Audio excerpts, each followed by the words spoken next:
Oh no! Looks like another demon lord has showed up.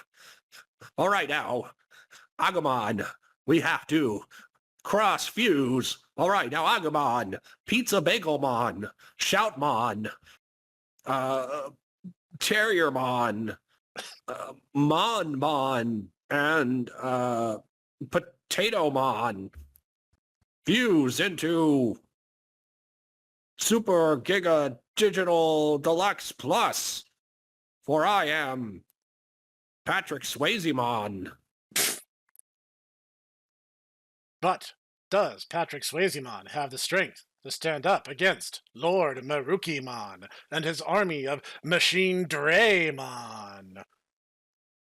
Oh, yes, I will, for I will tell Marukimon. I will use my one secret signature technique. Tell the truth. Lord Marukimon.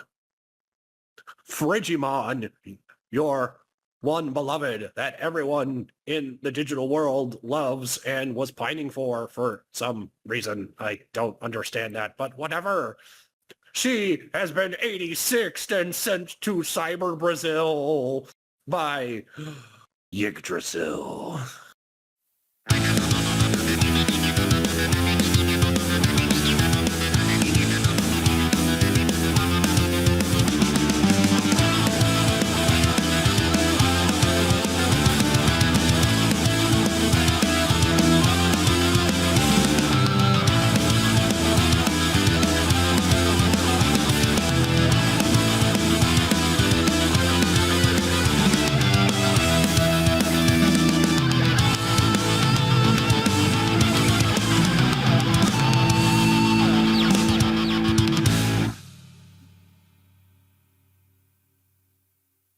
Welcome, everybody, to the Tomodachi Bros podcast season 4.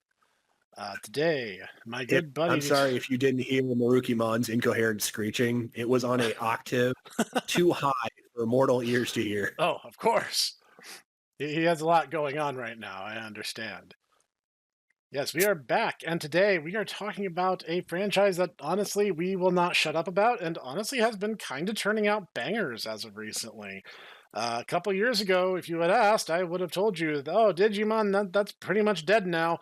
Well, no, it's not anymore, because it's back in force. Are you just saying that because of Time Strangers? Okay, no, it's not just Time Strangers. There's a lot going on. Like just off the cuff, and this is the stuff that I'm aware of. There could be stuff beyond that. They released a new webcomic that actually is being like localized into English for once. What? They are starting a new web series. They are working on a new anime that is not just another Adventure 01 reboot.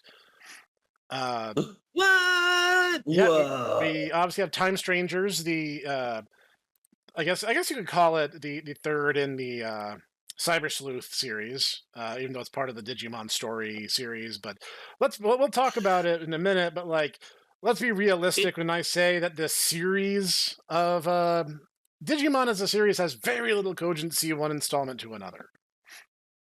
Yeah, but there does seem to be a line stretching from Redigitize all the way up to Time Strangers. And that is true. That is very true. I mean, it's a very, very much you don't have to be mindful of it. And to be perfectly honest, I was not really mindful of it until hey, there's a character. I have fan art of her. What is she doing here in this Cyber Sleuth game? Oh, Ditaku, she was in Redigitize. Oh, yeah, that one PSP Japan-only game. Yes. Of course. How silly of me to not know about this game that was not ported over. You know what? It's not even that. Like, it's not even that simple. This is actually fairly complicated. Here's the thing, ladies and gents. One of the very first Digimon games, and I believe the first Digimon game we got in the English-speaking world, was Digimon World on the PS1.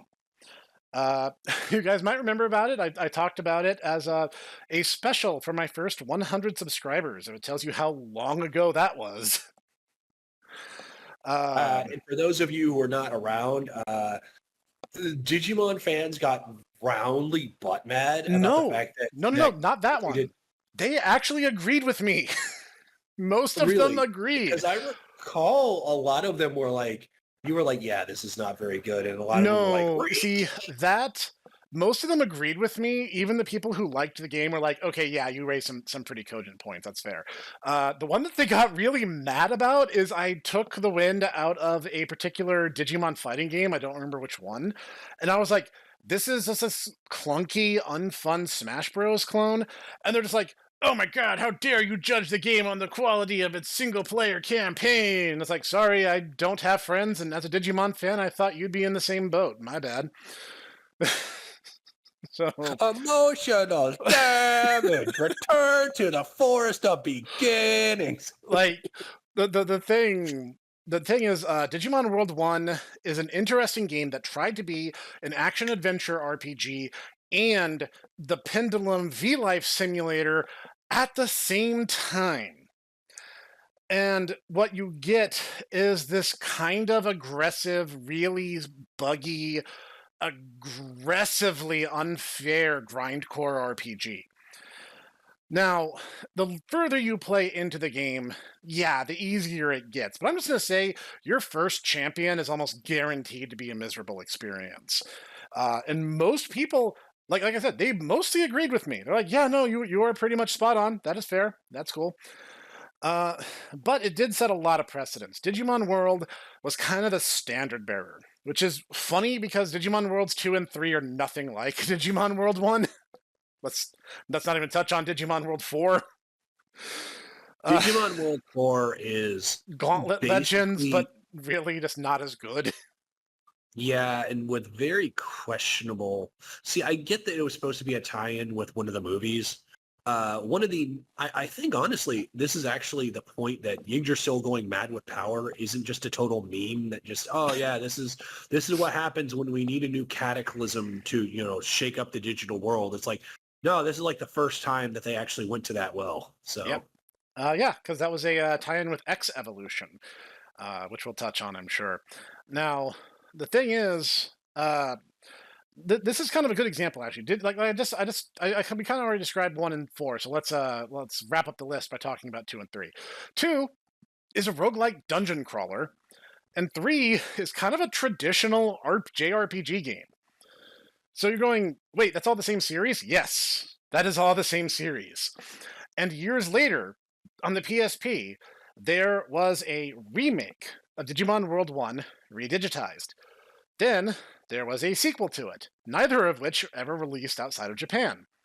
Then there was Cyber Sleuth and Next Order.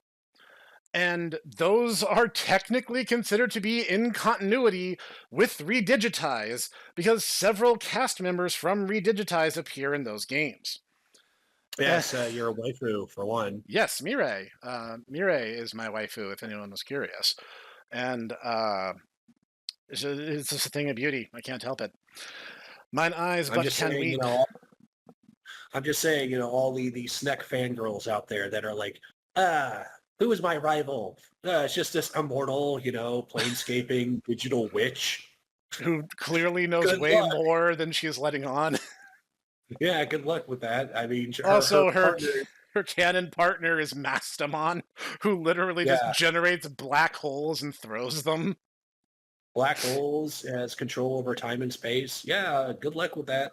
Yeah, that's going to be a bit of an uphill battle. Just saying. Uh, Hey, you know what though? That's not even like the strongest thing in once you reach the upper echelons of BS Digimon power. yeah, no, That's that's the true. hilarious thing about that. Like even when you're like, yeah, I'm just casually throwing black holes, like yeah, there's things that are stronger than that, and that's how absolutely cuckoo for Cocoa Puffs high tier Digimon are. You know what? Let's take a step back. Let's assume for some reason that you are subscribed to my channel and yet don't know what Digimon is. And if this applies to you, please explain how. Because how? Uh, We talk about Digimon all the time. It's wild. so, like, let me explain. Digimon are digital monsters. The real reason for that is they were a V-Life pendulum game modeled after the Tamagotchi by the same people who made the Tamagotchi, ironically enough. They Even basically to the point wanted... that there are actual high-level Digimon, which are said to basically be Tamagotchi, which invaded the Digimon world Yep, in order to try and take it over. that's the Nanimon Looking series. at, Nanimon. And Yep. so let me explain that. Tamagotchi, for those who somehow don't know, it gets its name from a combination for the words I for mean, egg and friendship, which is tamago they and might not know. tomodachi. I mean, considering how young a lot of our viewers are, like they literally might not have been like alive when Yeah, Tamagotchi were a thing. like when we made a Trogdor reference in Monster Rancher 2, and people in the comments were like, "What's a Trogdor?" And I'm like, "Oh God, you're tiniest, littlest babu." Oh, I hope YouTube's I new mean, AI algorithm doesn't like block you from watching my videos. alternatively, Snek is like, well, back in your days, there was a thing called Flash. Do I have to explain that? Okay, fine. Anyway, it's rolling. So, Tamagotchi, they were a big deal. They were a big deal in the mid 90s. And it gave rise to millions of copycat V Life clones.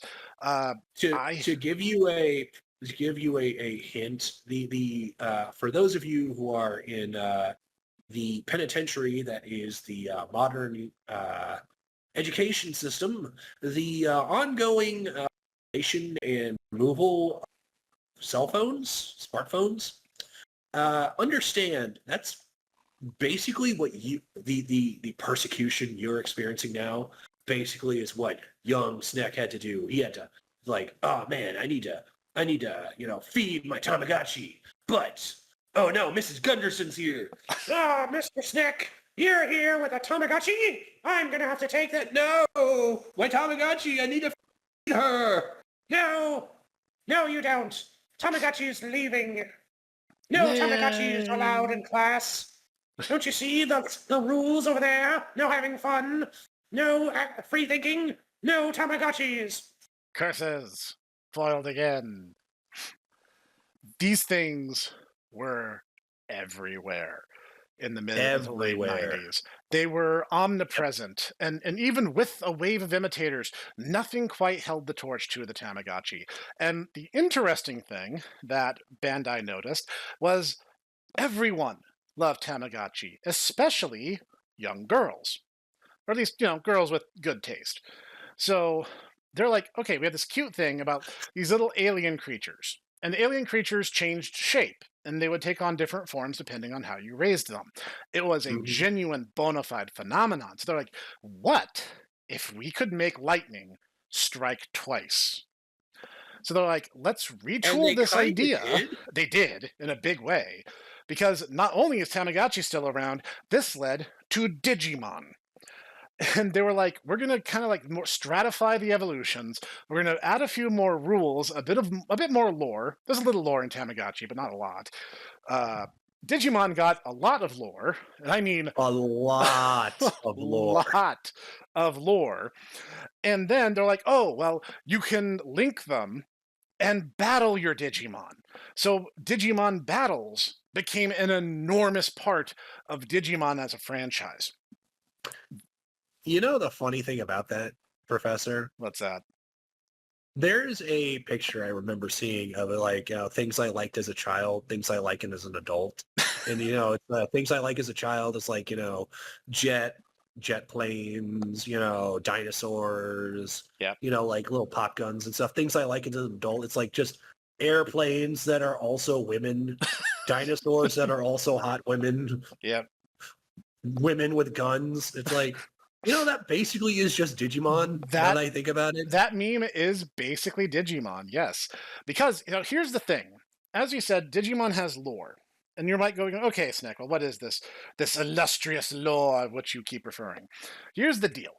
Digimon are made up of data that come from human networks.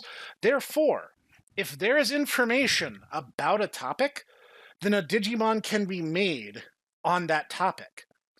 So you might be going, Snek, that's everything. That is literally everything, including like I existential things. I personally contend, and this is going to be where we are going to disagree, and I already know this is going to be a thing. Yep. I personally contend that the understanding of where this data derives from ultimately is independent.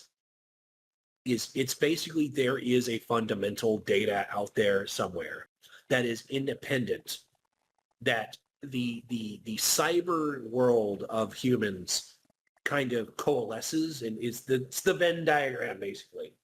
But I contend that there are certain things which are just so old and so like primordial that they basically exist beyond this digital world that you are going to talk about now, in terms of like, oh well, this digital soup is where we get Digimon from.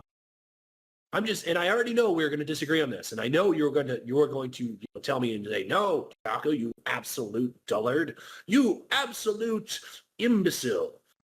They're digital monsters. Well, I mean, I hate to tell you this, Professor, but the original computers, the ones that they say were, that's where, Digimon derived from, they were analog.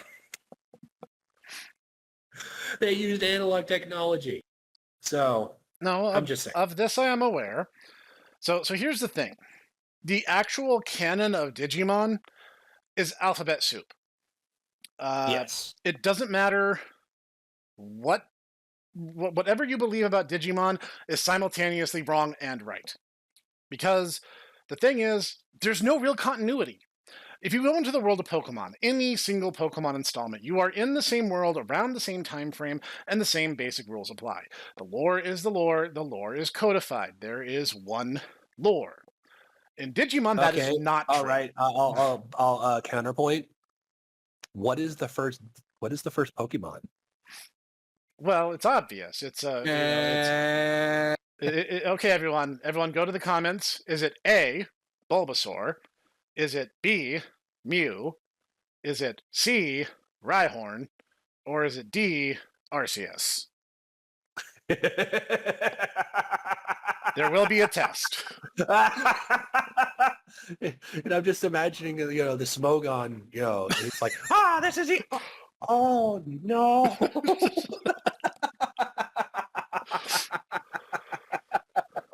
So here's the deal. Oh. Here's the deal. In any Pokemon installment, there is one lore, there is one continuity. Digimon, there are an infinite number of lores and an infinite number of continuity. In Adventure 01, it is stated the digital world comes from the human network. In Cross Wars, it said that it's not. In fact, actually, yeah, it basically exists independent, and it crosses over with them. There's a lot of literal like time travel and planescaping in Cross Wars, by the way, too. Yeah, there are. Which, yeah, it just kind of becomes a thing that ultimately Digimon are like, oh yeah, we can just go between dimensions. Except where we gotta can't. explain that? No, we're not. No. So the thing is, the origins of Digimon, the lore of the Digimon, what they can and can't do, basically only matters depending on who is writing the current story that you are currently partaking. Oh, it gets even worse. It's like what Digimon evolves into what other Digimon. I mean, there are certain ones, like for instance, the Agumon tree.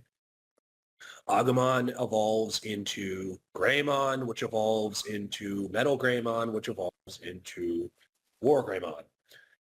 I mean, that's pretty much true. And you can kind of, there are certain ones that you can kind of, all right, I'm going to expect this. But then you get things like Tanamon evolves into Renamon, which is like, okay. Why does a plant become a fox? Shrug. You want to fug the plant there, Snek? You want to fug the plant? Oh, I'll raise you. So, okay. Tanamon can also become, he can become Tentamon. So it can become an insect. It can become Palmon and become a plant. That is true. Actually, the funny thing is yeah, actually we, I want to say we encountered this issue when we were doing Cyber Sleuth, and we were trying to get ABI up for Mastamon. And so we were trying to just have Kitty go through different forms. And I want to say, yeah, she did actually become a Tentamon at one point. Yep. It actually became a Kabuterimon for a time. Yeah. Yeah, so Digimon, here's the thing. I am a pretty girl. Digimon, while they have data about everything, they don't really have a concrete grasp on anything. Digimon are something else entirely. They're their own thing. Are Digimon male or female? Sometimes. What do you mean sometimes? I mean sometimes. Cutemon I mean, argued. it kind of depends. It kind of depends on the series. Like certain series will assign, will give them like, oh, this particular individual is female or this one's male. Yep. Like Frigimon in Adventure is supposed to be a dude. Yep. Meanwhile, Marukimon's, lost love, who died in the war, that's very clearly female. Yep. And then the Biomon who shows up in Adventure is a girl, but the Biomon who shows up in Savers/Data Squad is a boy. And now the broad lore. He's also like way bigger. Way bigger, yeah. Hey, it's me, I'm Biomon. I'm also like 8 feet tall. The broad lore is, well, technically Digimon aren't either. Because, as seen in the Digimon DS games, that being Digimon World DS and Digimon World Dawn and Dusk, you could make Snek. Digi-Eggs by combining data from any two Digimon, regardless.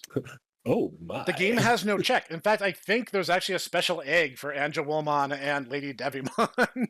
So, the first thing that pops into your head, I think, is accounted for. So, technically... Actually, I wasn't even thinking that. I was just more chuckling to myself the fact that you were starting to talk about broad lore, and I'm like, tee. Well, that depends on which Digimon's your partner. So, here's the thing. They're whatever. They're very, very, they're amorphous. The Digimon, when it becomes, let's use Agumon as an example. Agumon's essentially the mascot, so let's use him. Agumon is a vaccine type, fire affinity, dragon family, dinosaur Digimon. And that's him. Can I just say one thing? What's that? That always kind of threw me for a loop, at least in the OG versions of the Pendulums. The fact that he is supposed to be the goody good guy. He's a good guy. He's a virus dragon type. And then suddenly dragon, he achieves his most powerful form, and then he decides, nah, I'm evil now.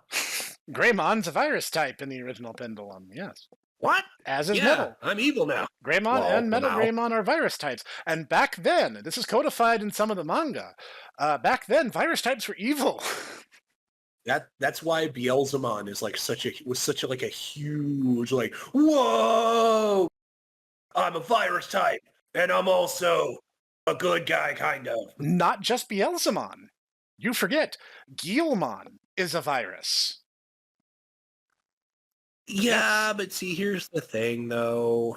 Guilmon is such a good soft-hearted goober that him ultimately being revealed to be a virus type is more of oh, okay, that's weird. To, here's a guy who literally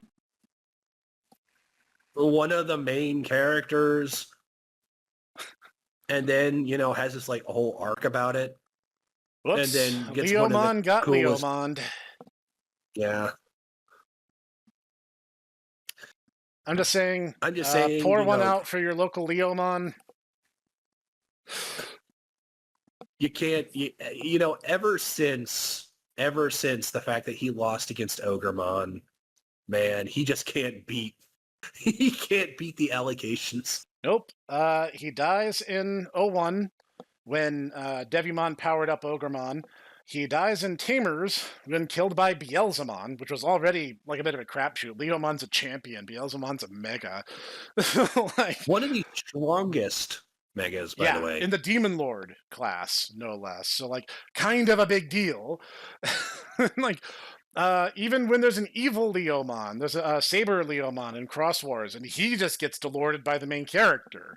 So, it doesn't matter. Yeah, it's not even a, oh no, this guy could be good. Nah.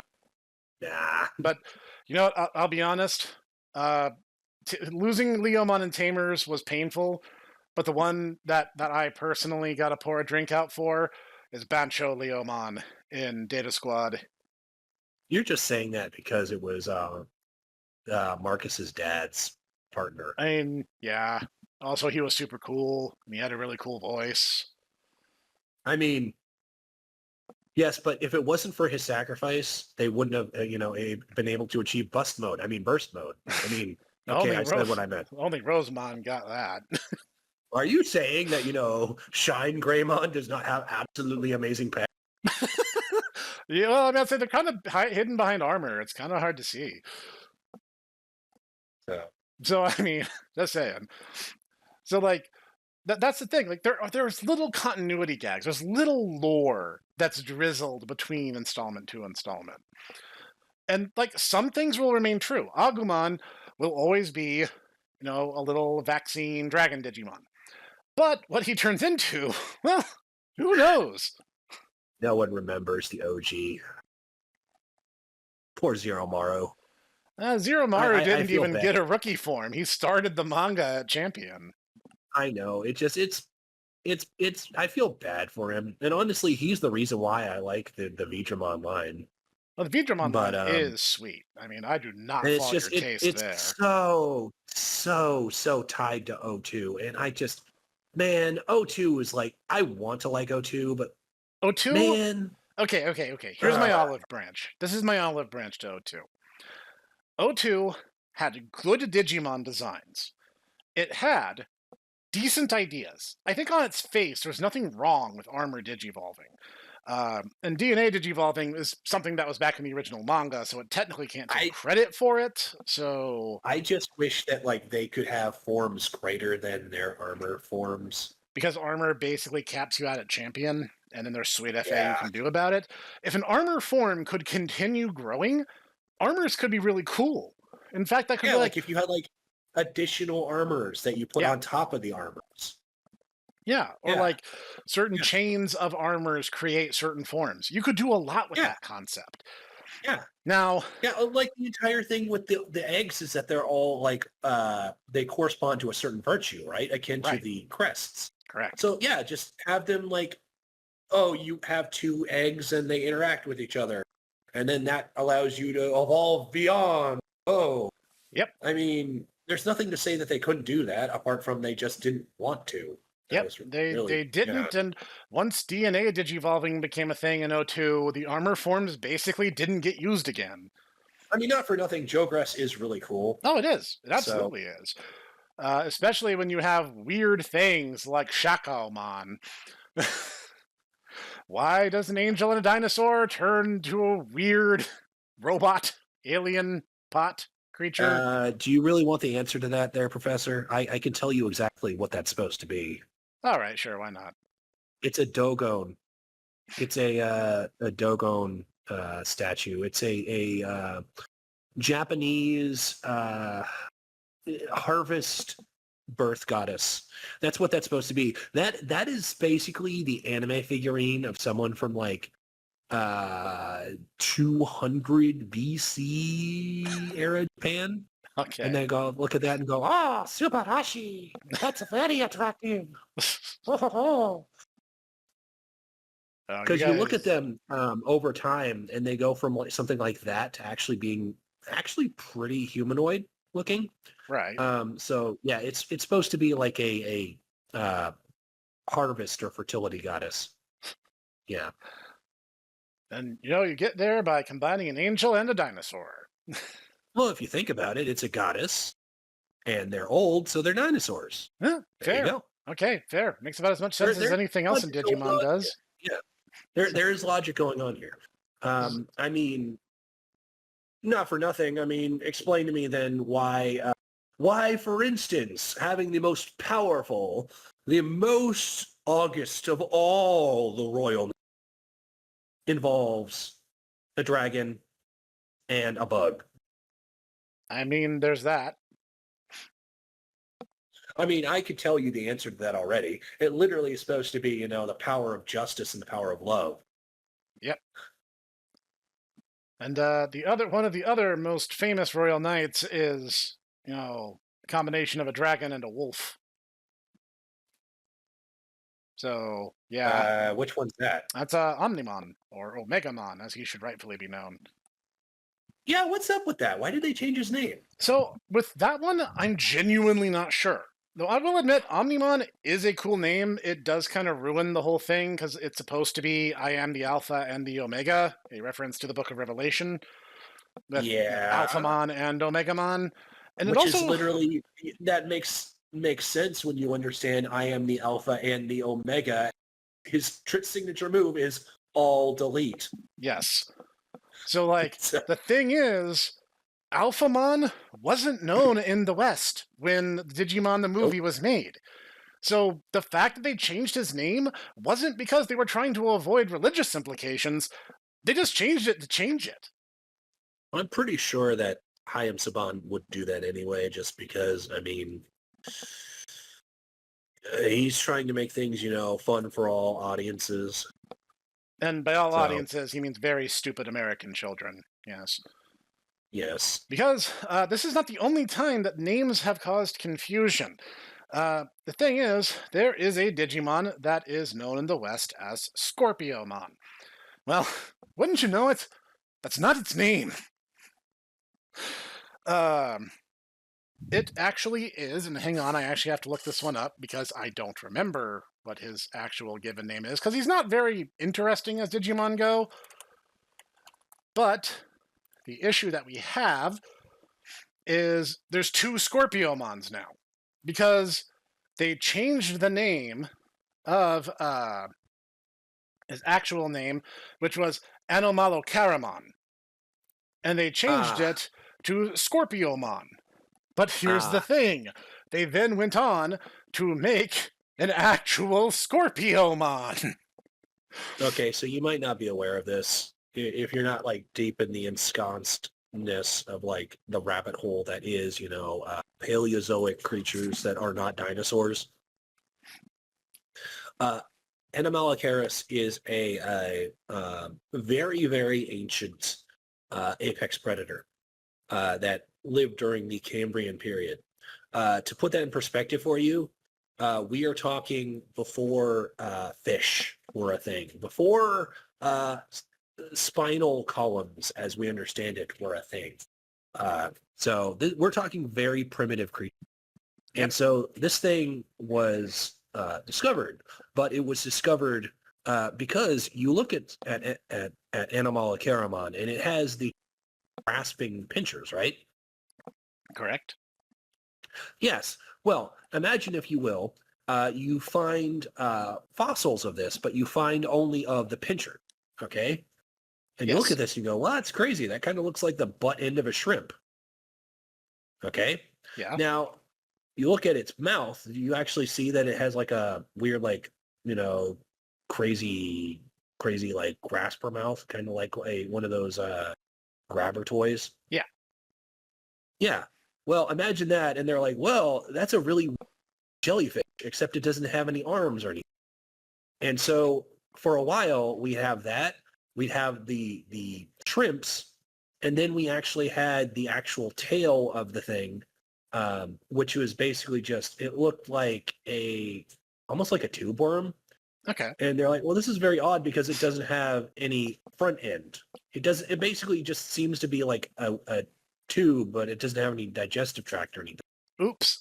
It wasn't until yes. So basically, the entire thing was then I forget who. I want to say it was somebody from Oxford. Actually, put them all together. Was like, oh my god, this is all one organism.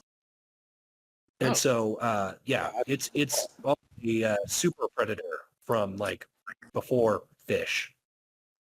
Okay. So. Yeah. Hello, Master Noodle, and thank you for joining us this fine evening. Master Noodle, welcome. We were talking about the Burgess Shale in regards to Digimon. Okay. Well, the Burgess Shale is pretty amazing. It is. I was trying to explain to the professor here about Anomalocaris. You see, because apparently he had never heard of it before. No, I'm actually familiar. I thought you would explain it for the people at home. Because, Noodle, there have been many Digimon name changes. One of the most egregious is Scorpiomon, or as he should rightfully be known, Anomalocarimon. because not only do we have Anomalocarimon, which is kind of a fun word to say, we now actually have a canon Scorpiomon. So now this name has just bred more confusion. For the people who care at home, Anomalocaris literally is just strange or unknown shrimp. And because it's such a striking name, as the professor points out, they just decided to keep it, even though it really doesn't make sense with the creature as we understand it now. Well, did you explain for the, dear listeners at home, how it got said name? Yes, about the fact that it was the three different fossils that they thought were different organisms. Well, yeah. they saw the two mouth parts and they thought that those were two shrimp. And the actual mouth, they thought that was a jellyfish. Yeah, they kept finding them together, and they're like, "This is really weird that we keep finding these, two of these shrimp and one of these jellyfish all right next to each other in the same formation." Huh. Interesting. Guys, something might be going on. Well, now, I have heard that they found the actual trunk of the creature too, and they thought it was a tuber. No, and that's the thing. And then they all kind of fit them together, and they're like, oh my god, this is actually just one organism. Wow, guys. Early life was weird as frick, man. Well, not just that. Because here's the thing. No one really cares about Anomalocarimon. It's an Aquan Digimon, and no one likes them. Which is a real shame because, I mean, not for nothing, but, like, sea life is basically the oldest life that has existed on the planet Earth. Yep. And it gets really weird. Well, let me tell you a Digimon's name who was changed, who you might be much more familiar with. Lay it on me. That would be Machine Draymon!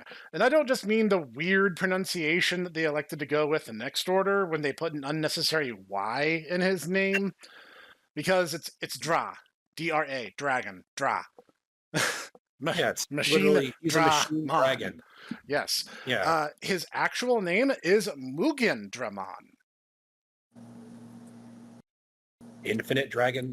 Yes. Why did they change it? I don't know the answer to that. I'm not sure.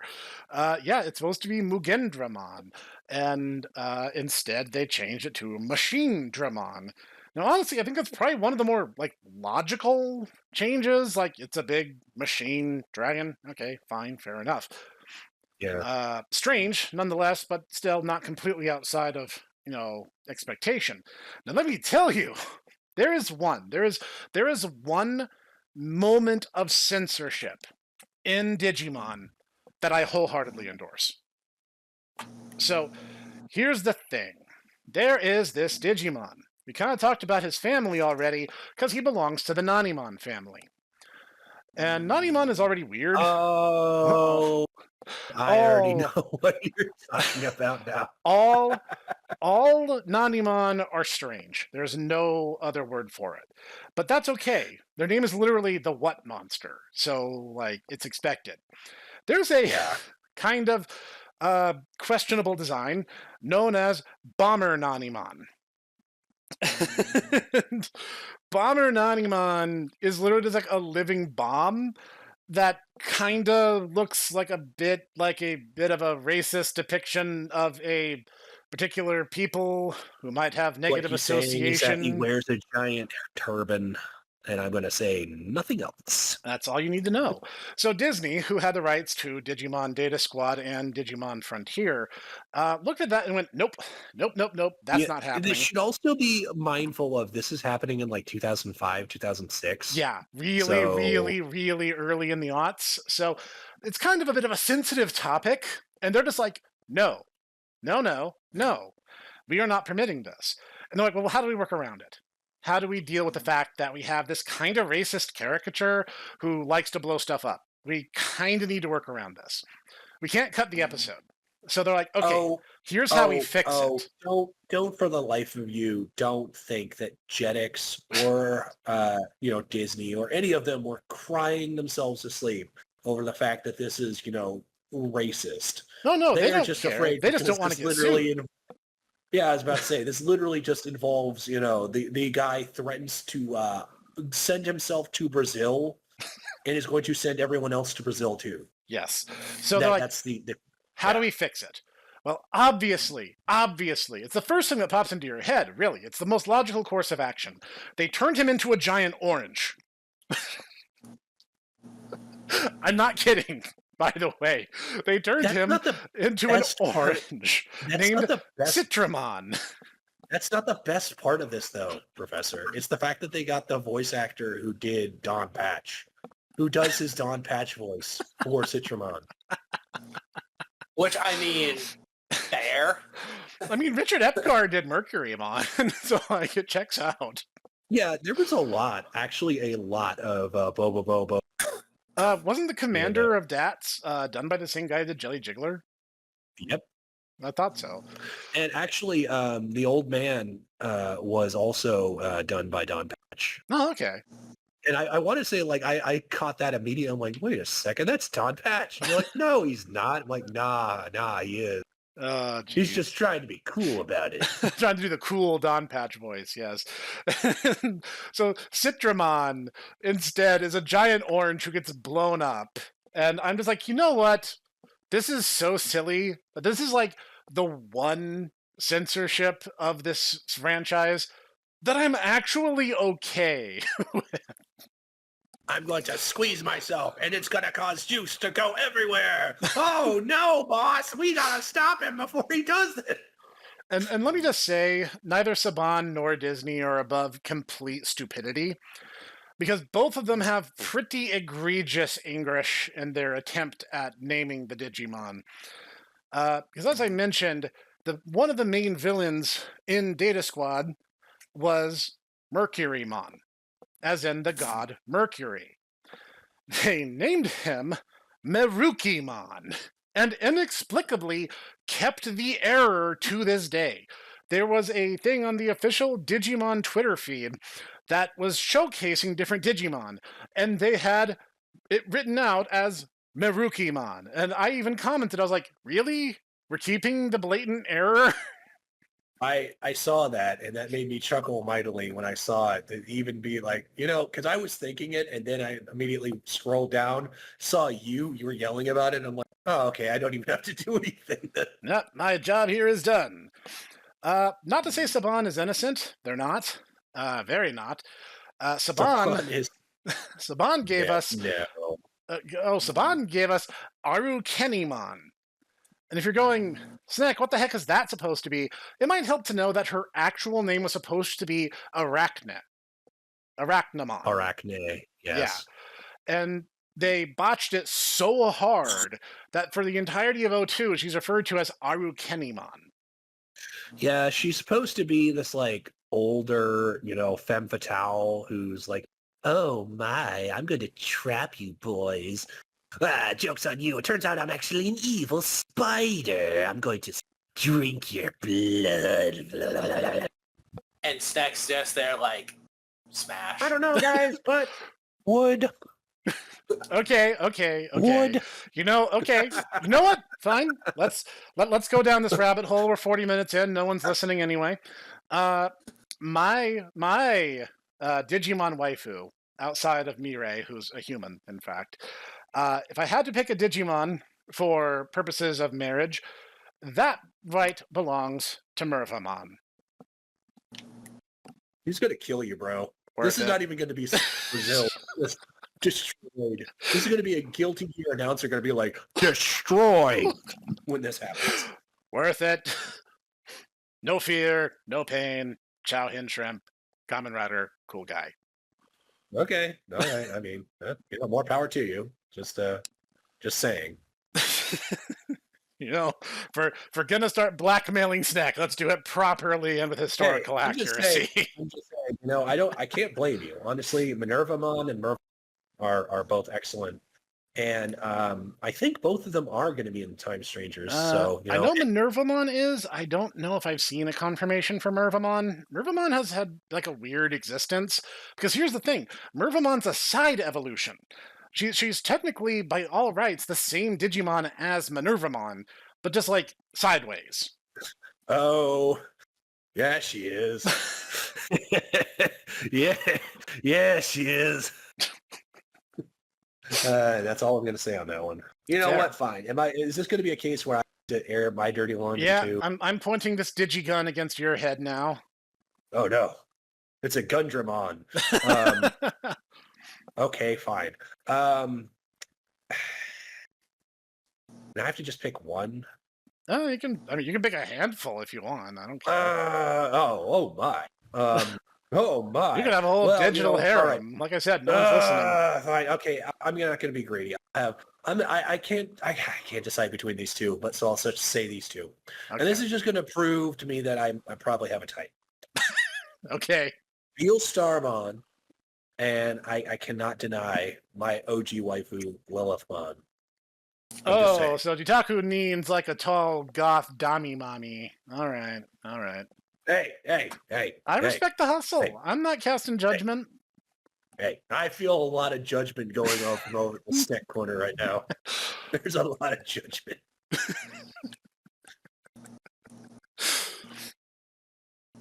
All right, Noodle. All right. I'm turning the gun on you now. I don't care if you're a late arrival. Who's your digi waifu? I literally know nothing about this franchise. I don't believe that for a minute. I know your older brother. That is a lie, but I mean, at the same time, though, he might not know that he and I watched the entirety of the original one of Tamers. I mean, I remember watching it when I was like, watching it with Ditaku when I was like 12. So like 22 years ago. Okay. Yes, okay. This is the OG. This is like right before 9/11. Just goes to show you how old, first off, Ditaku is. Secondly, that goes to show you how old Noodle is. OG run of Tamers. So. All right. Yeah. All right. I'll let you off the hook. Fine. I mean, like the only potential waifu, I don't even know the name, it would be like the female angel Digimon. No, Angelomon's line then. Yeah. Who becomes Ophanimon. That's not a bad choice. That's not a bad choice. I respect it. Actually, ironically, in Snek's last run of Cyber Sleuth he did a slight evolution of her called Mastemon, where you can DNA digivolve, where you fuse two Digimon together, and he fused her, Angelamon, with the devil version of her, Lady and Devimon. basically became this like. How would you describe Mastemon? A deviant dragon angel, basically? Not really dragon. She's supposed to be like... She's basically the female equivalent of Lusamon, where she is half angel, half demon at the same time. And she's supposed to be like kind of designed like a superheroine. So yes, rather than a strange little boy. A strange little boy who becomes a very strange grown man. Yeah. Hey, I am in the essence of innocence. Time to murder people. Lusamon, you can't say that. No, I think I can. I'm Lusamon Fall Down Mode. That's its actual canon name, by the way. It's Fall Down Mode. Who's gonna stop me? They try to stop me, I'm just gonna murder them too. Well, I mean, that depends Lusamon, on what... he can't be stopped. Actually, I think he can be. I think Yggdrasil's going to stop him with his chancla. Lusamon has been stopped by a couple different forces, and it kind of depends on like what phase they find him in, and also like what weird mix and match team they have that go around. So, Noodle, I will give you a recommendation because you're not as ensconced. A great onboarding point for Digimon as a franchise. If you want a game, I'm going to say Cyber Sleuth, especially the complete edition. Lord. Yeah. Oh, Lord. Yeah, lean into it. It's just a 50-hour... It's only a 60-hour-long RPG. I mean, it's really, really good, though. Not going to lie. It absolutely is. I will also say, if you want something to watch, I'm going to go with Tamers. Because it sounds like you're already a little ensconced in it, and it's worth revisiting even after all these years. I mean, I just remember that it seems like every main character has a orange or red, dinosaur as the primary as their Digimon. Kind of. Like, I'm gonna go He with kind kind of of. has us there. I mean, little did you know that Vmon exists, and so Yeah. yeah, guys, he's not orange or red. And if you want to consider Dorumon the fourth starter, then yeah, you have a purple and a blue option, in addition to Hey guys, orange and I'm red. purple. Yeah, he's purple. Are you a dragon or are you a fox? I don't. Technically, Guys, I don't know. I don't know what I am. technically, Dorumon grows into a member of the Greymon family, so he is technically a dinosaur. Yeah, but look at Doromon and you're like, are you a dragon? Are you a No, fox? Are you I both? understand Are the you- confusion, but again, Digimon are weird. What can I say? Yes. Yes, as for the games, you see, there's the Digimon story games, which focus on, indeed, a story. There's the Digimon World games, which, are all over the place. If you're going to play any of those, I'd recommend the DS installments, honestly. I am not nostalgic for the PS1 trilogy. I know that's like blasphemy in many Digimon circles, but it is, of them, Digimon World 3 is the best. So take that for what you think it's worth. As for anime, I'm fully expecting one of the April Fools segments to be how Digimon World 3 is the best one of the PS3. no, like you just gave me an idea. I think I should do a Digimon game and have it be like have Noodle and Snek like playing the card game or something, and Snek just like pulls some absolute BS move where it doesn't even make sense, and the Noodle's just like, I don't know enough about this franchise to call you on this. Hold on, I gotta call somebody. Hikaku, is this bullshit? Yes, it's bullshit. I call. Oh, he's gone. I don't know enough about this franchise to call you on anything. You guys could have been making the whole thing up, being like, "Oh yeah, there's a Lucifer Digimon," and I'd be like, "I don't know enough about this. Are you talking about Digimon? Are you talking about Shin Megami Tensei? I don't know." Actually, it's funny you say that. I'll do you one better there, Noodle, because it's not only is there a Digimon, there's actually a Belial Digimon, there's an Abaddon Digimon, there's a Leviathan Digimon that is a gigantic saltwater crocodile, which is so big that it is supposed to be able to consume the entirety of the universe, but doesn't because it is so lazy. Oh, don't worry. He's actually shockingly chill. He's actually not that bad a guy. Are we talking about Digimon or are we talking about Dibby Kids now? Because he was Actually, like, again, there is actually some shared DNA. Cyber Sleuth, Hacker's Memory, and presumably Time Strangers are written by people who used to be part of Atlas. I believe the art team was an Atlas guy too, because main character I can't remember his name, but the main character in Cyber Sleuth, at least, I know for a fact, Alba was drawn by an SMT artist. That doesn't shock me at all. It also makes the entire, Phantom of 1,000 Faces thing make a lot more sense too. Okay, so let me give you some idea what we're dealing with here, Noodle-san. There are the 7 great Demon Lord Digimon. There are the 4 magnificent dragons. There are the 7 great Bancho Digimon. There are the Mystic Knights, who oversee justice and protection of the digital world under the command of the great server Yggdrasil. There is there's the Olympus 12. Yes, we have Olympian God Digimon. They seem to use Ovid's 12 because Vestamon is not a thing. Nope, afraid not. Yes, this is sounding more and more like Shin Megami Tensei with each passing. There's also simultaneously a Digimon who is a banana slug, and you get him by being spectacularly bad at the game. There is a Digimon who is a living pile of cartoon poop, who you also get for being really bad, but in a different way. There is a golden pile of poop. There is a platinum pile of poop. And on top of that, that's just a Japanese video game. On top of that, there is a recurring villain, which is a puppet monkey. Because of the fact that he has a pompadour, and one of his attacks is literally called the Atomic Serenade. He is in the original series that you may or may not have remembered that you watched also. They decided to give him a Elvis impersonator voice, and he is one of the best villains. So good.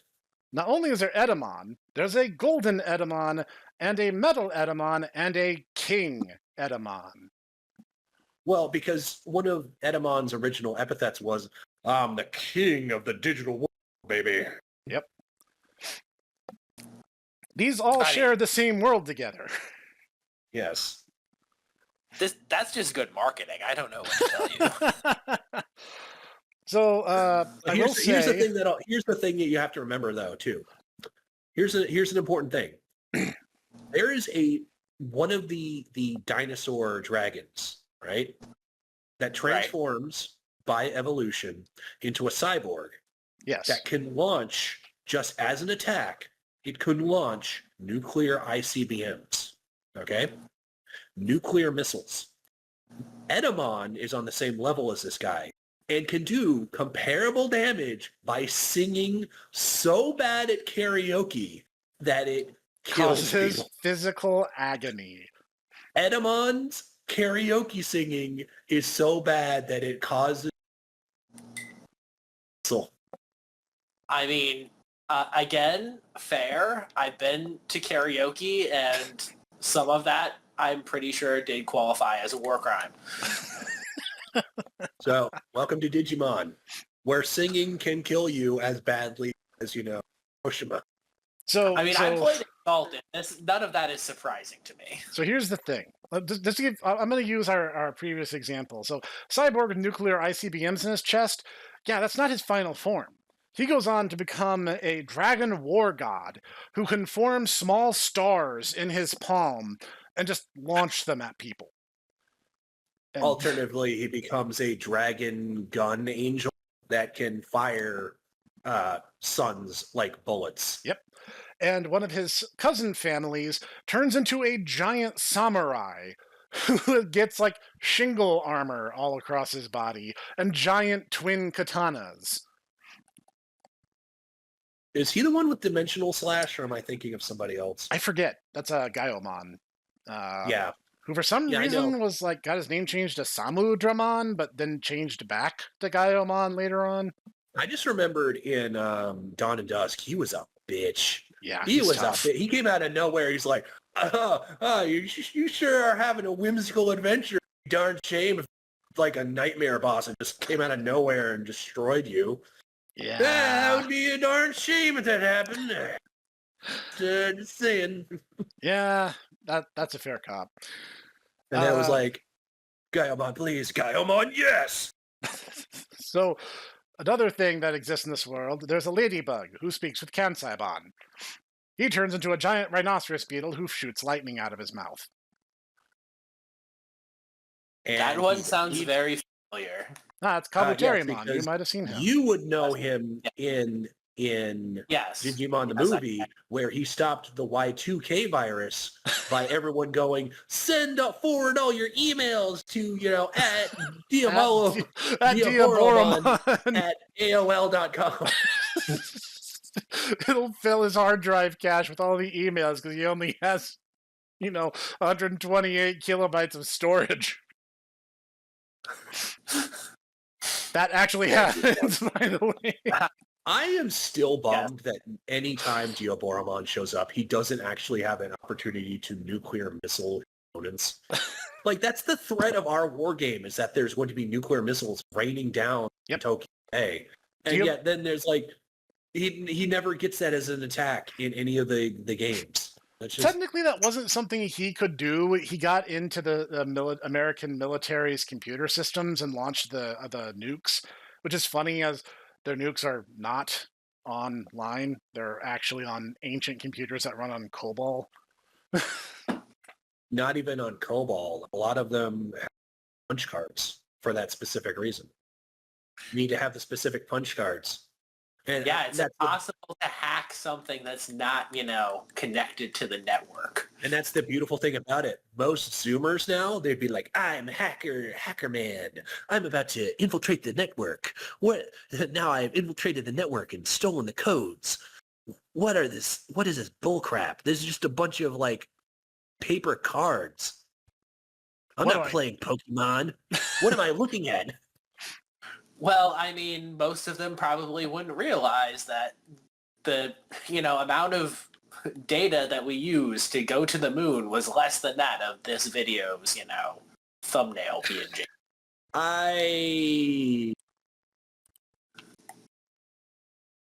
Okay, this is not the episode to talk about that. So the point I'm trying to make is Digimon can be anything from anything, and they can, in many cases, just do anything. Yep. There's infinite potential, and that's kind of by design. That is basically built in. I mean, and that's largely the reason why also they seem to gravitate towards children, because children have infinite potential as well. And so the two of them basically are codependent with each other. The Digimon aid the children, and the Digimon are then able to feed off basically the infinite imagination, the infinite data that this small child's, mind has access to. Yep. Well, here's the thing. Digimon are a representation of life. They're a sim. They're a living simulation. But that simulation is in many ways imperfect. They seek to complete that simulation, and in many ways, finding emotions and understanding relationships are one of the things that Digimon oftentimes struggle with. So to find a human, especially a child, children are like living batteries of emotion. So Digimon are highly drawn to them. Not to say that adults can't be tamers, they absolutely can. But Digimon are naturally drawn to that just raw, wild emotion of small children. Honestly, I think is one of the cooler aspects of that is that, they don't really shy away from that. Even though Tamers, one of the most famous of them, basically, God bless again, Orobuchi. Oh man, you gotta grow up and move away from Digimon. And that's the reason why the digital world got bulldozed over. Joke's on you, no one's read the novel. Everyone thinks Runaway Locomon is the sequel. Yeah, well, I mean, people in America. That's true. Because the novel was never localized, so there's no way for us to read it. The part where we're not even getting into the part where Pretty Cure novels, we just have this very strange, very pale guy just show up out of nowhere, and he's like, what's going on? And then he proceeds to get drop kicked by a bunch of middle school girls. I was just trying to save the world from the evil Digimon. And you're like, oh, Kuroda. Oh, you got planescaped and then drop kicked again. Like being Kurata is suffering. He witnesses all his friends die. Nobody believes him, basically. He starts a one-man war and then loses. Again. Honestly, that's the thing. As much as I like Data Squad, Kurata really did nothing wrong. He didn't do anything wrong. In a lot of ways, he didn't. Yeah, he watched innocent people who were acting as researchers and field scholars get massacred by these living weapons that had just untold power. A single champion Digimon could rival small armies easily, to say nothing of Ultimate and Megas who are throwing stars and black holes around. Yeah, after half of what they described the first expedition, basically the fact that it went immediately foobar and like dozens of people got killed, his reaction of like, we are going to enslave these things and we are going to weaponize them against each other is entirely understandable and an entirely, understandable reaction. That's, if anything, that's actually a restrained reaction to the way that probably would happen if something like that actually did occur. Yeah, seriously. And Are we sure we're talking about Digimon and not the Shin Megami Tensei neutral path? you here? might be surprised that there's a shocking amount of overlap. As already discussed, yes. Yes. Basically, what happened is about 20 years before the events of Data Squad, they discovered that they could go to the digital. So the Japanese government had a expedition of researchers and scientists that went to the digital world, and like immediately, as soon as they did so, they started getting attacked and started losing people. And Kurata was there. Kurata is this scientist, a biological and a engineer ultimately, who is there, and he bears witness to this, and basically vows that it's like the digital world is going to pay, and humanity will conquer the digital. And so he basically, how do I put this? Out of their successes and victories, they're able to capture a few Digimon, and utilizing those, he is able to replicate them and then basically produce Frankenstein monsters, like super soldiers, as proto-Digimon in order to fight back against other Digimon. The difference being they don't have individual personalities. They just obey orders. Yep. That's the Gazimon line. Yep. And I don't think they can digivolve either, technically speaking. Technically they they don't have their do. own will. They do, but it kind of... Let's see. Hang on. Let me get some help. The Gazimon... Nope, I'm sorry. I said the wrong name. Gazimon is a completely different Digimon. It's the Gizamon. No? Why am I getting this so wrong? Both of those are not what I thought they were. Hang on. Let me move my cat out of my chair so I can investigate. Hang on. Sir No, Dash. Sir Dash. I like how you both knew immediately which one I was talking about. Well, because Lady Layla is not going to care enough to sit on your lap. Oh, Gizumon. My mistake. Gizumon, technically, I want to say, like its base form, I think is considered a champion. Gizumon AT is its ultimate, and Gizumon XT, I think, is its mega.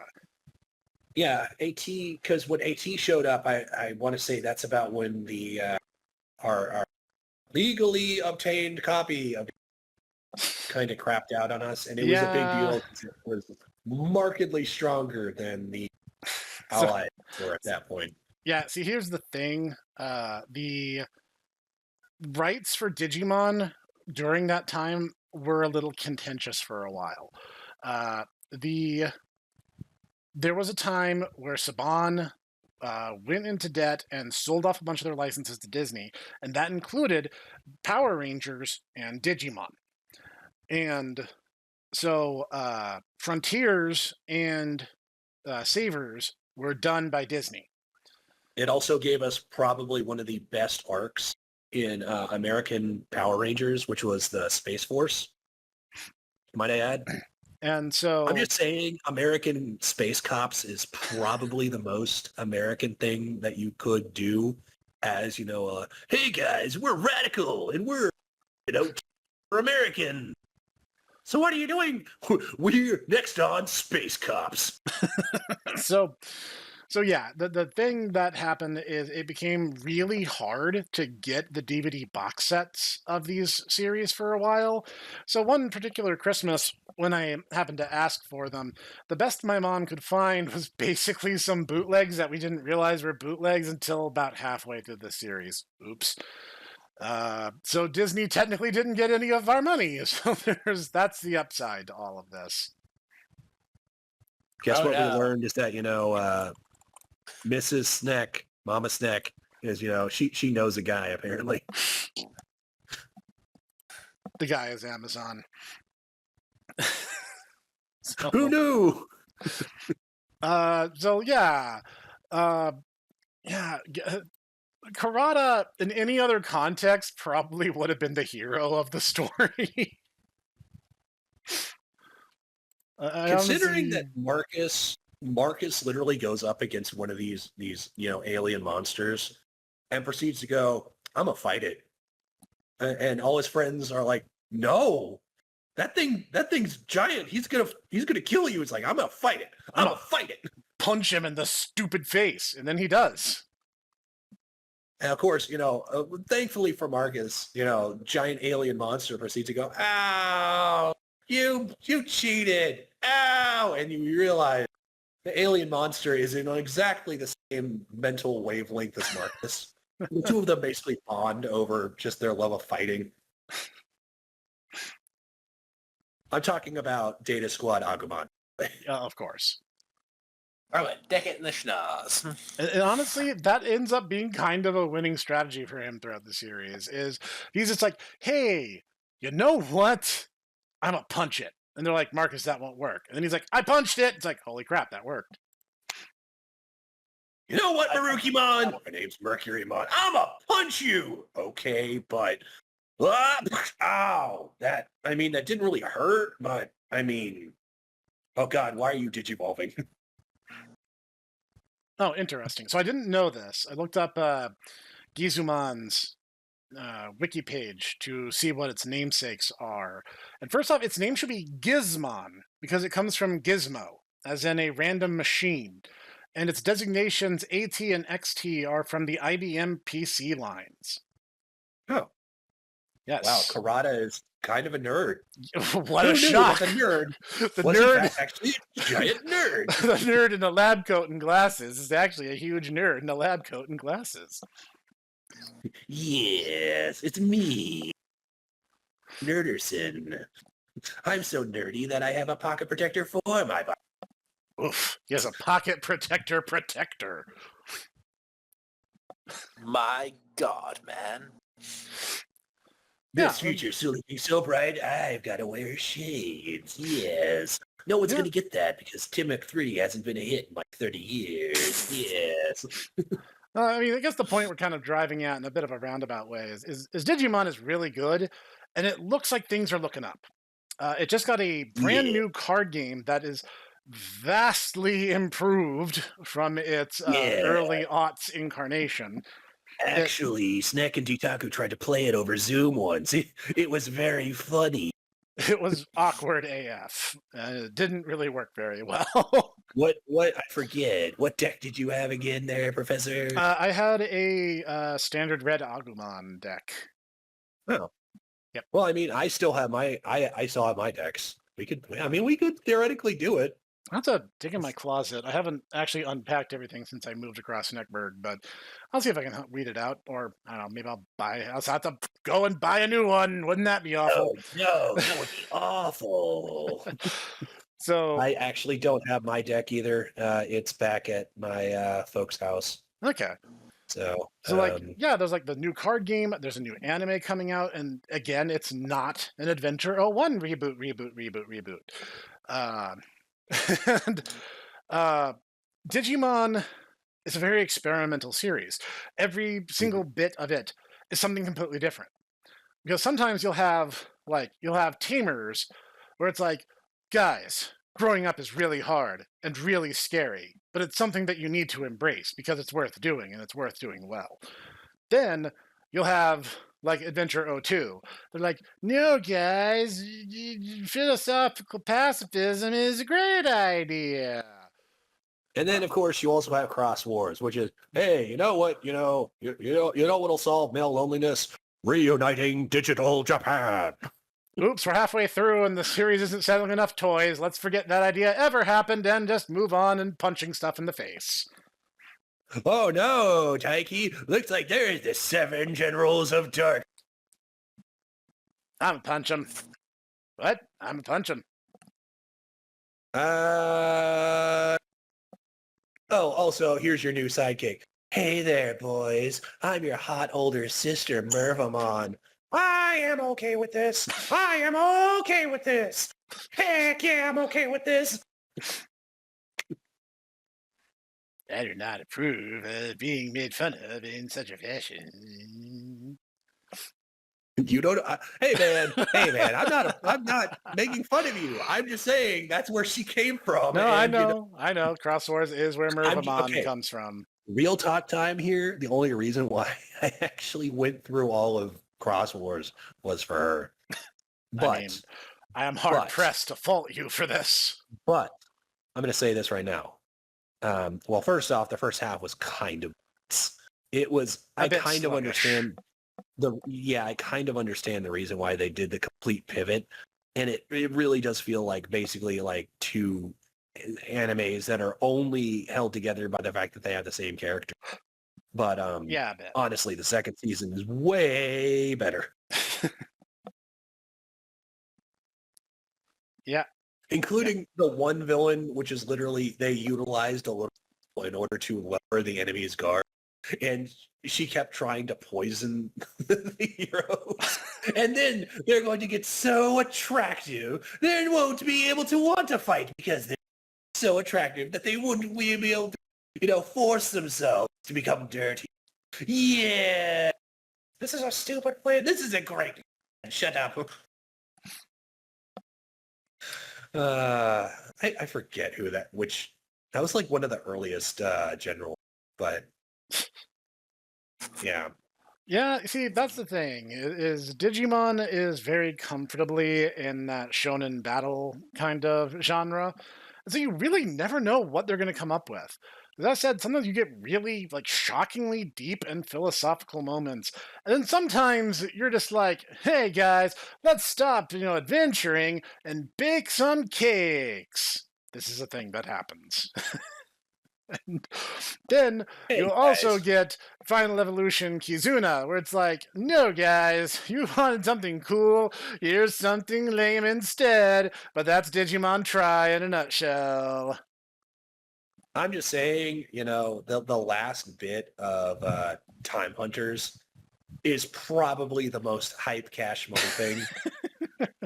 Oh, no, it's Giga Satanmon. Oh, no, it looks like we're going to have to call for help.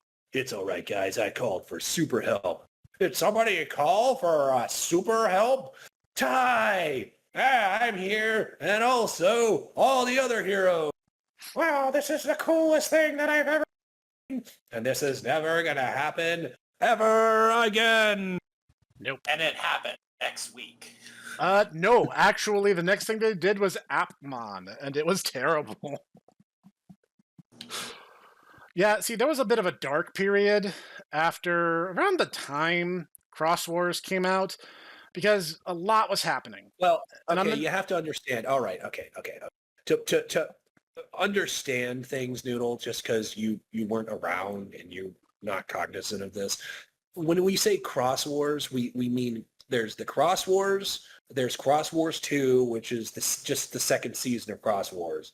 And then Cross Wars inexplicably got a third season, which is Cross Wars Time Hunters, which was not particularly good, except that the 5 episodes literally is basically a giant crossover where all the other heroes show up and they all team up to fight like Giga Demon Satanmon. Yep. It was really cool. So. Okay, so now I'm pretty sure we're talking about like something like Persona. We've gone away from Shin Megami Tensei, and now we're talking about Persona. So here's the thing. I'm going to do a quick recap to prevent this episode from getting overly long. The thing that people are going to know the most is going to be the anime, and I'm going to give you a quick overview of all of them, like lightning round style. There's Adventure 01. That came over as just Digimon. It's good. It's overly long. There's too many main characters and a bit too much faffing about. But on the whole, good. High quality, decent stuff. Kind of sets a lot of the precedents that we see in future series. You should watch it. When you think of the Digimon, Digitalmon, that's that one. That's what you're thinking of. Yes. So then there's Digimon Adventure 02. That's technically a direct continuation of Adventure, but it sucks. For some reason, all the characters are just whiny little petulant brats that don't take their responsibilities as tamers seriously. All the cool story events are introduced and then retconned out and only resolved in some WonderSwan video games. Which, by the way, we didn't get the WonderSwan, so whoops. All the cool stuff, the Dark Spores, the Black Ocean, none of that comes up again, and none of it matters, and it ends in a really stupid way. Zero Two is awful and did not deserve a reboot attempt, but for some reason they tried it, and I don't know why.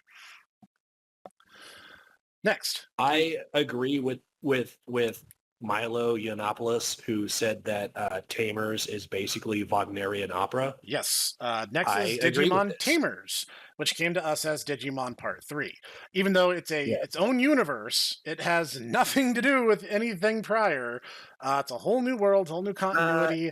It does, but it's basically it treats Digimon basically as a cartoon. It's assumed that it's basically made up baby stuff that is there to sell toys, and then it turns out that oh no, Digimon are They are real. and they're very dangerous. And they're extremely dangerous. And the idea of a Digimon digivolving through its various forms is used as a metaphor for growing from childhood to adolescence into adulthood, and how awkward and clumsy and mistake-laden that can be. And the entire point is, yeah, you're going to make mistakes. Yeah, you are going to ruin some stuff along the way, including some of the relationships that you have. But it's okay. You'll recover. You'll figure it out, and you'll have good friends along the way to help you get there. You know what I'm reminded of? What's that? That that really goofy meme about you should try your best. It's okay to talk to people. Murder is okay. And it's like, so it's like, yeah, Guillemot's like, yeah, it's okay to make mistakes. It's okay to try your very Beelzemon. Murder is okay. Yeah, basically. Tamers is like the thing is, it's really interesting is even though Tamers is a Saban dub, they basically didn't really censor it at all. All the dark stuff, child imperilment, family trauma is basically left completely intact. Probably helped that this literally aired right before 9/11 happened. And so the literal actual satanic biker that murders people with sawed-off shotguns, Yeah. they're like, it's not so bad. I mean, what you gonna do? I mean, he's scary, guys. It's okay. It's okay. So yeah, I mean, no, it's good. Yeah. If you're gonna watch any one series, my recommendation would be Tamers. No, it's fantastic. Yes. It is fantastic. Then Frontier happened, and we get another massive dip in quality. Digimon Frontier came over as Digimon, the first one that is done by Disney. And there are no Digimon. It's Digimon Rangers, where the humans become Digimons, because for some reason they thought that was a good idea. It was not a good idea, and all that happens is the main characters lose over and over and over again. The only good thing that comes out of it is this was the advent of the 7 Demon Lord Digimon, who are actually really cool. Minus Beelzemon, who shows up in Tamers. Shrug. Don't watch it. It's crap. Next is Data Squad / Savers. This one's actually really, really good. See, Savers wanted to basically recapture the fans they lost who started on with Digimon Adventure 01.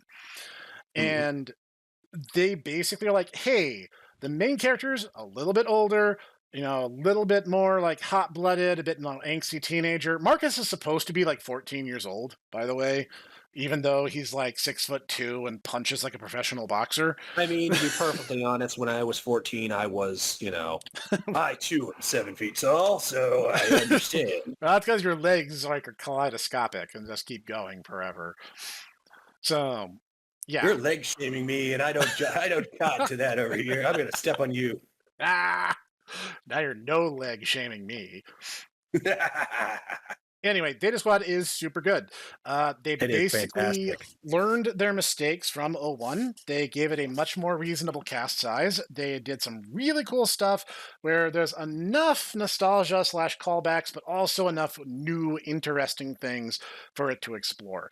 It also kind of goes into like human Digimon relationships within the context of things outside of being a tamer and a partner.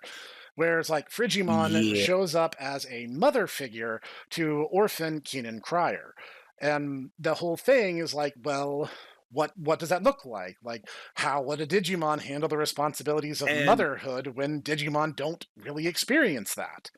no, they don't. But at the same time, though, Frigimon, her loss, and the fact that like even Mercurymon's like, oh, that Frigimon Bodido. There were a local champion Digimon in my neighborhood. Not thanks, humans. There actually is Digimon human racism going on, Yes. and this is a big deal. And this is yeah. So So that one's really good. Highly, highly, highly recommend. Next is Cross Wars that came over as Fusion. This was when the license was handed back to Saban. Cross Wars is such a wild ride. I don't know if I should. I mean, having you watched all of it, I'm like, I don't know if I would recommend it. Okay, I'd recommend parts of it, I guess. No, okay. Here's my take on this. Cross Wars is good. It's probably overhated, but I will say the first season is a slow burn. When you're going through it, you're going to see some very familiar concepts explored. It starts out basically kind of being this like Warring States Japan thing where they're setting up like, okay, these are the not Oda Nobunaga guys. These are the not Tokugawa guys. These are the not, Satsuma clan. But that like basically immediately gets dropped for the fact that everyone teams up and dogpiles on the bad guys. Yes. Like the evil team immediately gets dogpiled. And one of the quote unquote 3 generals of darkness, Tactamon, he gets taken out like almost immediately. Yeah, he's such a non-factor. It is kind of comical how much they build up Tactamon only to have him get completely destroyed. So I will say it picks up a lot in the second season. I think the second season is Cross Wars' strongest leg. Hunters, I don't know. I wouldn't say Hunters is good, but I would say that it's great. I like Gumdramon, and I like the dynamic that Taiki and Gumdramon's Taigaru.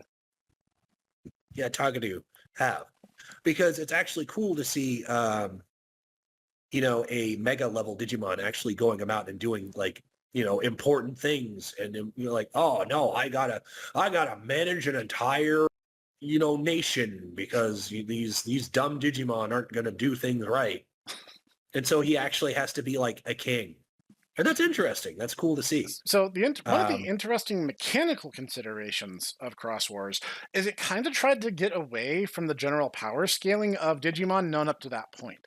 It basically was like, okay, we're not going to do the rookie champion ultimate mega thing anymore.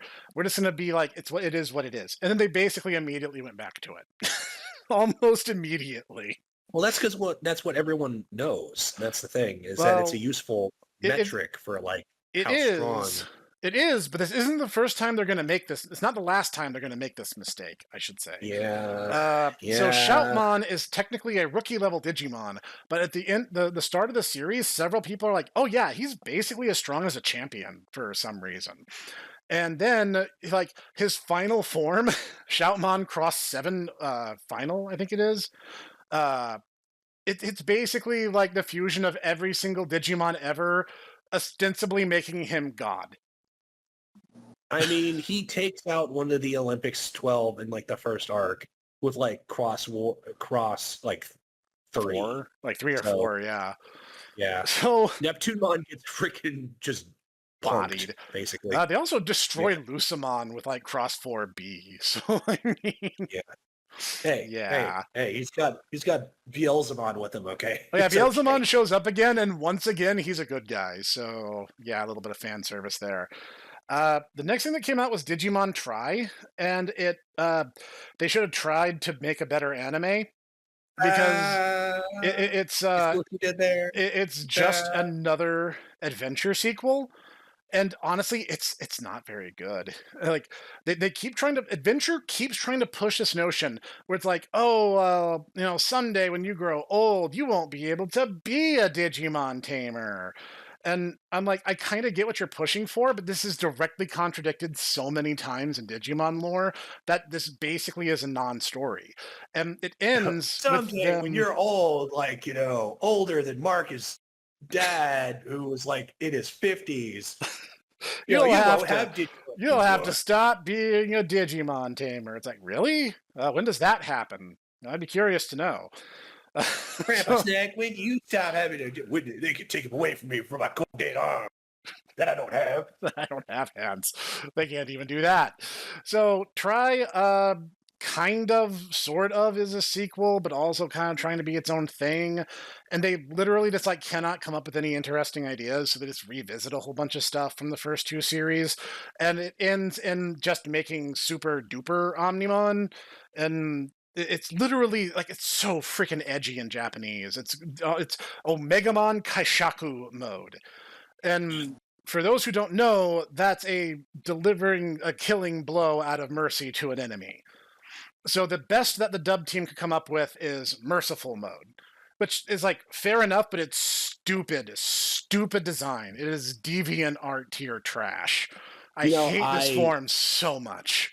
Ladies and gentlemen, I take full responsibility for the fact that Snek actually knows what Kaishaku is. Oh no, the weeb influenced another weeb. What are I the know. odds? With my evil weeb powers. It's so dumb. Like, oh my god. Like, guys, what if we made Omegamon, but he's all white and has angel wings, and his cool broadsword becomes this really generic katana? Oh my god, I hate this design so much. And that's the note the series ends on. And then they did Last Evolution Kizuna. It's like, oh my god, you made it worse by turning War Greymon and Metal Garurumon into generic anthro furry OCs. Like, stop. Stop doing Digimon Adventure. You're just making it worse. Oh my god, I hate Try. But what they came up with next could argue to be worse. Because they did Digimon Universe app monsters. And you want to talk about something that's already dated. So like, hey guys, do you have a smartphone? Wouldn't it be cool if your apps actually were little monsters? This is as terrible an idea as I'm making it sound. Say this is like peak 2011 energy right there. It is. And like, here's the thing. I will. This came out in what, like 2016? Let me check.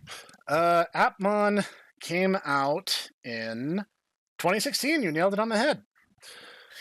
I mean, admittedly, that was right after the massive success of Pokemon Go, so I'm not too surprised. I mean, there's that. Now, I will say some of the designs are cool. The main character, Gatchaman, is a cool design. I like him. He's a bro. He's cool. I feel like Tatsunoko is going to sue somebody over that name. The main character, Haru, is not. Haru is the Charlie Brown of Digimon protagonists. Oh no, guys, that's me. I'm Haru. Oh no. And he's just like, hey man, it would be super cool if I was the main character, but I'm too busy being mopey and frumpy, so I don't think I have main character energy. Wouldn't it be great if I was the main character? It's like, gosh, I wonder if they're setting up for something.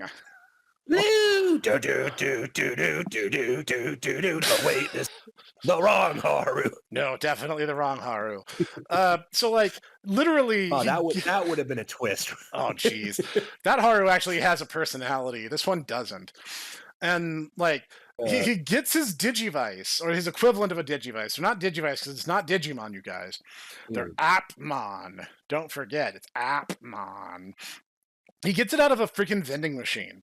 He walks up to a vending machine to get a drink, and it asks him, "Do you want to be a hero?" And he's just like, "Yes?" Question mark.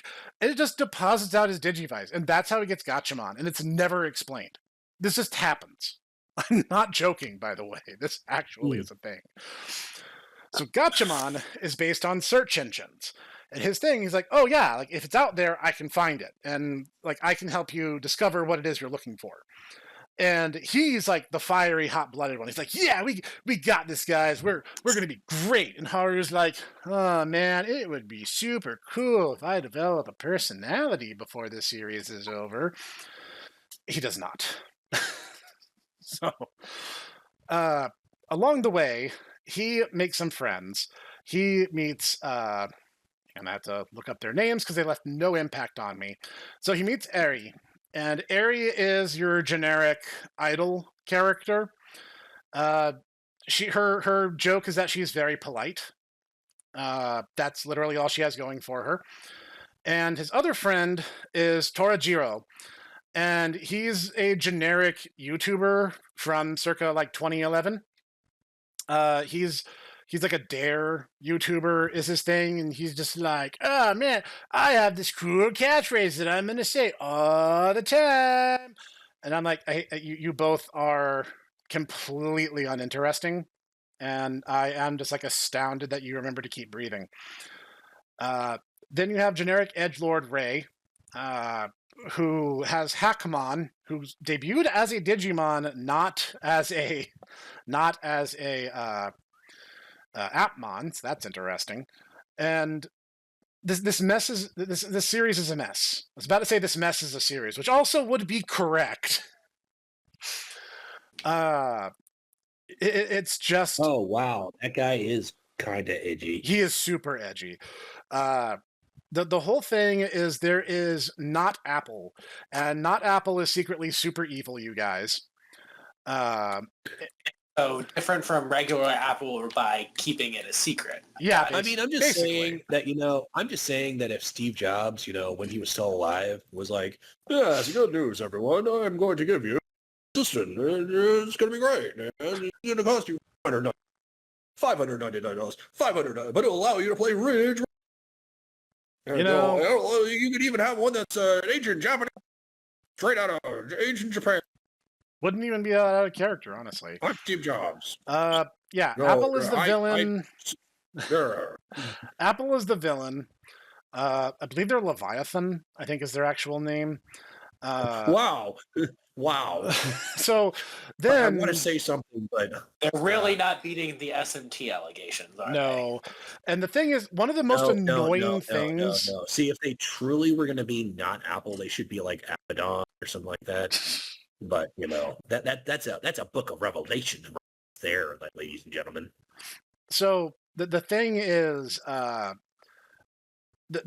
one of the most annoying things in this series is they do not know the difference in deep web and dark web, and they constantly confuse these terms throughout. To be fair, Professor, that distinguishing is something that people confuse all the time.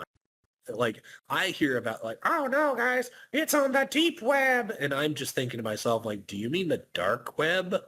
Because There's a difference. They're not the same thing. The Spookenberg, like our network, we have a deep web because it's not connected to the greater internet, and it shouldn't be connected to the greater internet for, okay, fine, whatever. Well, that's what happens when one's, father is a electrical engineer who worked in, military security and all of this stuff. And it's just like, yeah, the only way to make sure that your information doesn't end up on the internet is to not connect it to the internet. Basically. Well, I mean, Tortoise is the same way. Tortoise, actually, the guy is content to, play Warhammer, and more power to him, but published papers literally about laser communications. So for all you people out there who are wondering why I'm pitching a fit, the deep web is something that you cannot find with a basic search. So that can include something as rudimentary as your grandmother's Facebook profile if she puts it on private. So that's deep web. No. Dark web. Are you saying you have deep web videos on your channel right now? Yes. Technically, that would be 100% true. OMG! I do. Hacker. Hacker detected. I Hacker do, detected. as a matter of fact. And then the dark web is where, you buy drugs and assassins on the internet. And you need very specific terms and tools to use it. It's not the same thing, guys. What are you talking about? My Shadowruns games clearly prove that I could go over to the ATM and say, hello, I would like to order a gun. And they're like, yeah, okay. Yeah, all right. So the next mistake that they made great. was Digimon Adventure semicolon. If you're going, Snek, what are you talking about? That's actually its name. It's Digimon Adventure semicolon. Very confusing. It's semicolon. Semicolon. I'm not joking. It's supposed to have like a semicolon and then followed by like a little Omegamon head, but like in plain text form, it's Digimon Adventure semicolon. And it's just another. It's basically Digimon Adventure 01 Kai, basically. It's just adventure again. I watched a little. I didn't even bother really watching it. Like I watched it a little bit, and I was like, it's like the same. Like Izzy and Ty are shown to be friends really early, which kind of ties into our war game, which like probably is the best Digimon movie of all of them. But I'm just like, why are we just doing this again? Like we have Adventure. What are you talking about, Nick? The Digimon movie is the best Digimon movie of all time. Oh yes, especially the version that has the Angela Anaconda sketch at the front end of it. So there's, I don't know if anyone out there has seen this other than me. There is a famous green text story about a guy whose parents got a divorce because of Angela Anaconda. I have seen that. So the long and short of it is like his parents' relationship was already on the rocks, and he wanted to see the Digimon movie. That was like his thing. So his parents went and took him to the Digimon movie, and apparently there was some kind of language barrier issue on top of all this happening. And the movie starts with Angela Anaconda, who was like on the same network, and I think also like partly owned by Saban or something. I don't 100% know the details on that. But it's supposed to be like this Digimon related sketch that happens before the movie. And apparently his parents started fighting because they thought they went into the wrong theater, and it ultimately culminated in getting a divorce later that day. And I'm like, Angela Anaconda literally ruins lives. I don't know what to do with that. I understand where Angela Anaconda came from. I don't understand why. I mean, the only thing I could think of is the fact that, like, I think Hayam Saban kind of realized that, he bought something that was kind of awful, and so he's like, oh, guys, if I sneak it into things that people like, then maybe they'll actually like it. Halo effect and all that. The effective fact that the Halo video game series is awesome. So like, I'm just saying. That's a different Halo effect. The funniest thing about that sketch is like the whole thing is it's supposed to be Angela and her friends going to see Digimon the movie. Yes. And she has this like fever dream. Her whole thing is she's supposed to be like the weird patchwork equivalent of Doug, where she has like these random like in her mind / imagination moments where like she wins over the local snob and stuff. Yeah, it literally is her having daydreams about, it's over, Clarissa. I defeated you in my mind. In my day, you were the lame-o, and I was someone that everyone loved. I have portrayed you as the Soy Jack and myself as the Chad. I have one mistake. At which point then Clarissa is like, okay, and then just walks away. Yeah, basically. And so like in the dream sequence, she supposedly digivolves into Angelamon, but she just gets Ty's haircut. And I'm like, you didn't even turn into a Digimon. You turned into the human. You don't know anything about Digimon. Well, I mean, lest we forget the famous image macro of, and Ty from Digimon. And this is Ty. Hentai. Enough said. And the most recent series is Digimon Ghost Game, Digimon Ghost Game, and I haven't actually watched Ghost Game yet. But according Apart from the to fact that it has a very attractive furry in it, according been to told. to my buddy Bunnysaurus, she told me that it's really good, and I'll take her word for it. I trust her on this because she too is a fan of Shin Megami Tensei, so obviously she has good taste. So I'm not worried about it. I will sit down and Wow, watch that's Ghost Game eventually, but there is a new That is a anime fair- come. What's that? I was going to say that's a very multi-layered sentence right there. I don't know what level of irony we're already. So there is a new anime, I believe, coming next year. So that's exciting, and yeah, we're getting a new game in October, which that means by the time this episode is live, Time Strangers will actually be available. So hello everyone in the future. Do tell me how that is in the comments, assuming I'm not already playing it by then. Oh, please, Snek. We already know what's going to happen. Yeah. Day one purchase. So, Digimon is kind of back on top. I would say they're doing well for themselves. I just my one request, the one thing I wish for this franchise. This is my Dragon Ball wish here, is just stop revisiting Adventure. You have Adventure, let it go. Stop trying to sequelize it. Stop trying to reboot it. Just make new stuff. Make new stuff and focus on it being good. That's all I want. That's not a big ask. I mean, they're probably not going to do that. Adventure was just too big of a deal. And but, the that's not a big nostalgia ask. baiting, so yeah. Yeah, no, I get it. I mean, I agree too. Honestly, I find it kind of boring.